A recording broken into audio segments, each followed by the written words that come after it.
la asambleísta Ana Raffo, por favor. Muy buenas tardes, señor presidente, señoras y señores asambleístas. No quiero iniciar sin antes enviar un mensaje de fuerza a mi amado Ecuador. Aquí estamos y seguiremos trabajando para juntos superar esta grave crisis y este estado de terror en el que nos han sumido.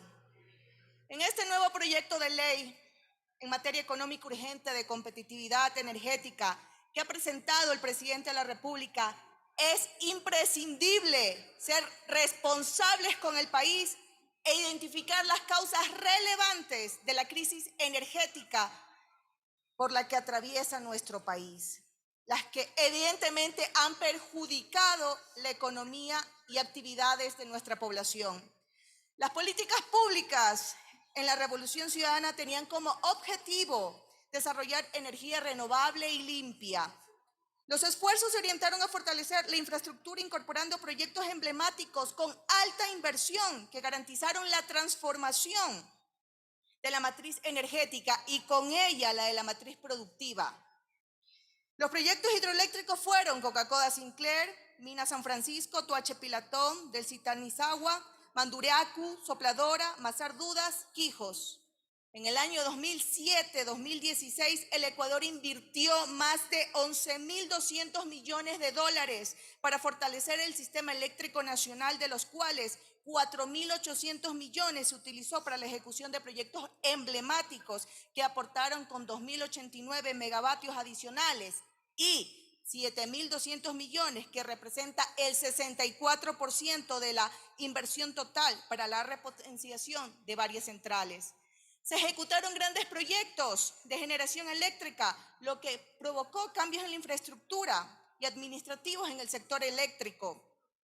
Para el año 2017 entraron en operación 5 proyectos emblemáticos.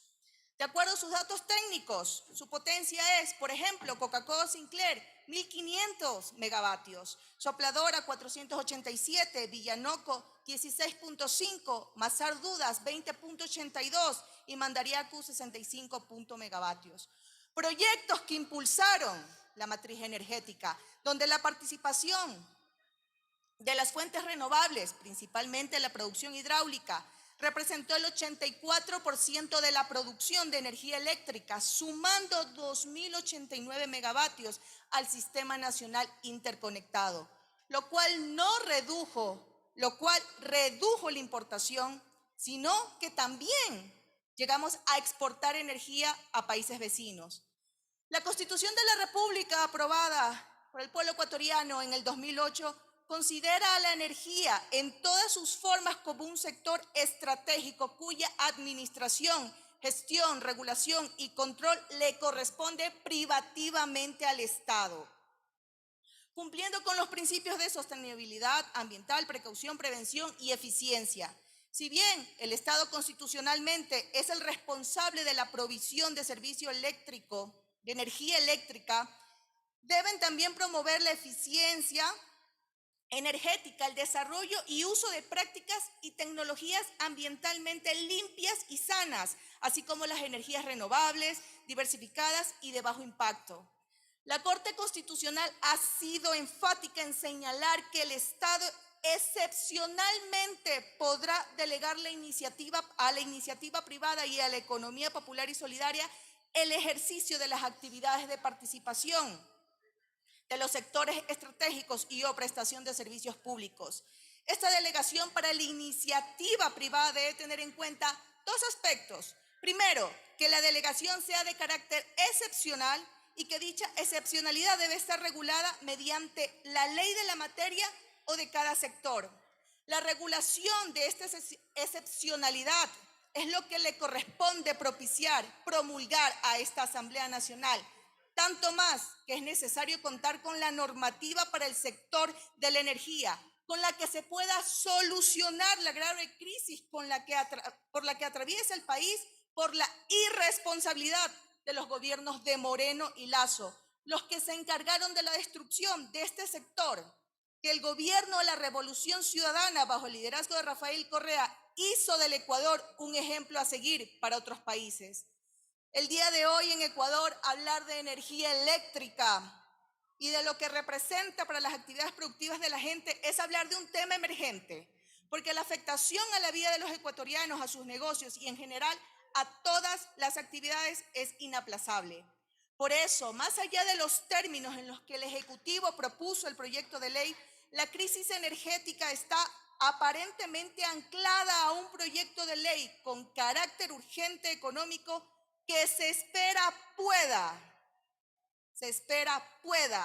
ser una propuesta o una respuesta inmediata para el país, pero a corto y mediano plazo no lo será, no nos engañemos.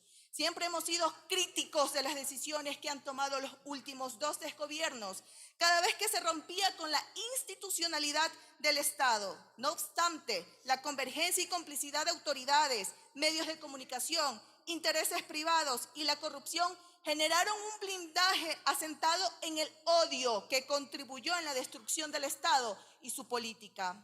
El sector eléctrico es uno de los muchos ejemplos de desinstitucionalización del Estado y del por qué vivimos la actual crisis energética y sufrimos apagones como ocurría hace décadas.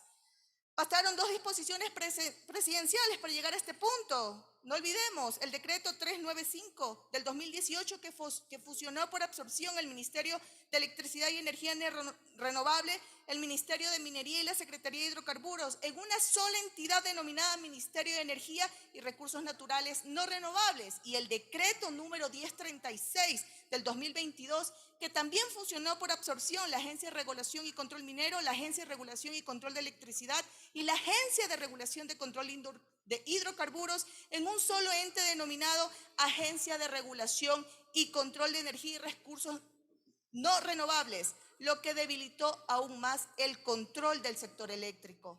Se destrozó la institucionalidad del sector eléctrico. Eso es lo que hicieron.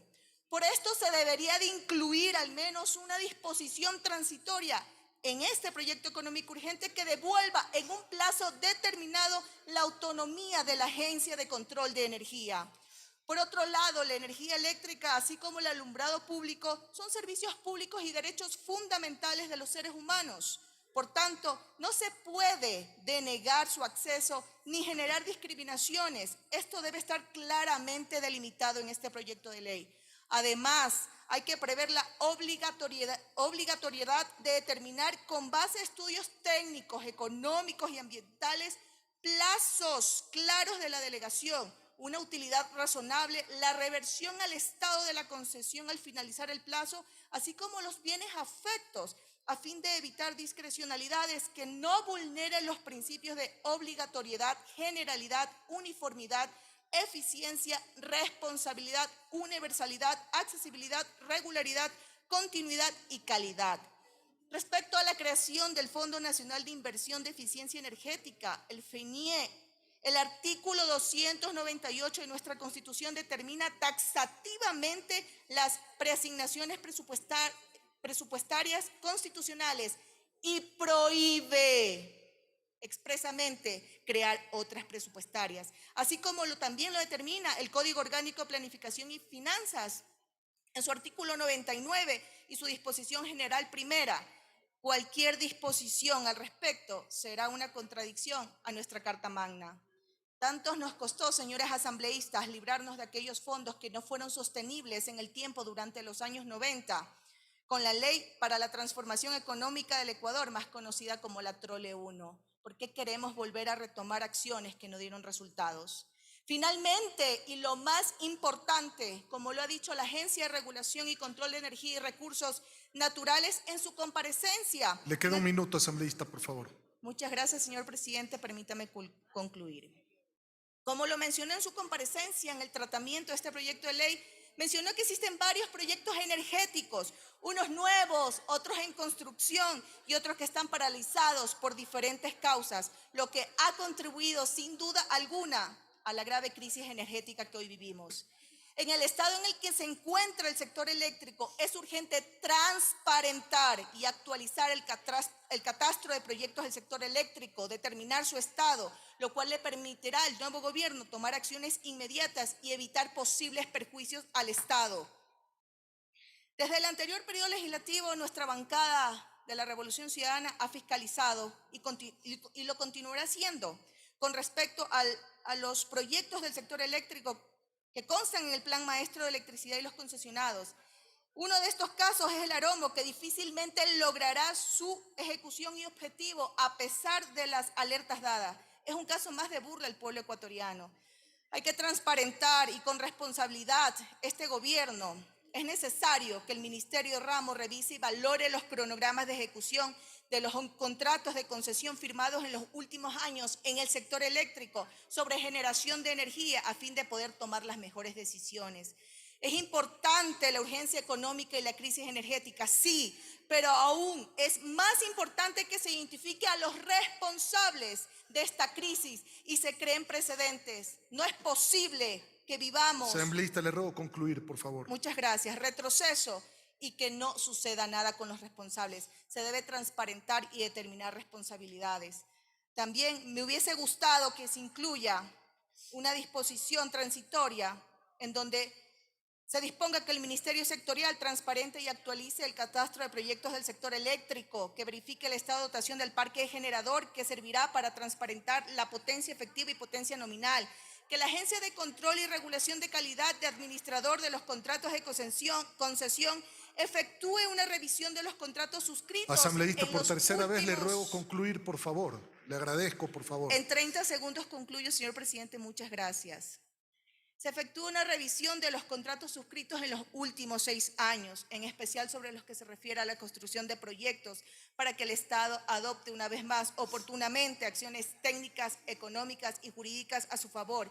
Y de ser el caso que se determine que se dé por terminados los contratos que no demuestren ejecución o financiamiento a fin de garantizar el suministro del servicio público en energía eléctrica. Transparencia y no más burlas es lo que exige el pueblo ecuatoriano. Gracias, señor presidente. Gracias a usted.